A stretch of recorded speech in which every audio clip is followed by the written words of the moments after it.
Welcome to the Slop Farm. Enjoy the video. In this video, I will explain how to reset your Ford Ranger tire pressure sensor. First, ensure all 4 tires are inflated to the recommended pressure, typically found on the driver's side door jamb. This is a crucial first step before attempting any reset procedure. An incorrect pressure will prevent the system from calibrating properly. Make sure to use an accurate gauge for precise readings and have your TPMS tool ready. To enter the relearn mode, turn your ignition to the OFF position, then press and release the brake pedal.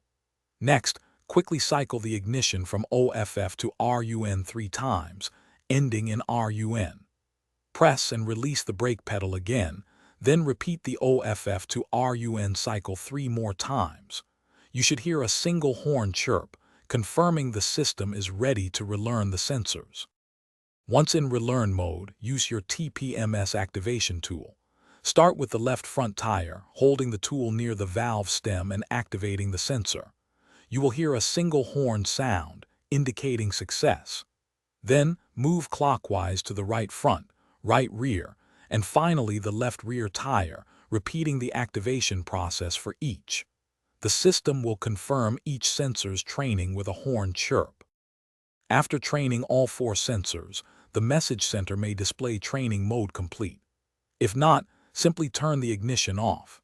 Now, drive your Ford Ranger for at least 10 minutes at a speed above 20 miles per hour. This driving cycle allows the system to fully calibrate and confirm the new sensor positions. If the light persists, double-check your tire pressures. For more great deals and to check out the new Kindle Paperwhite, be sure to look at the links in the description below. Thanks for watching. Consider subscribing if we helped you today.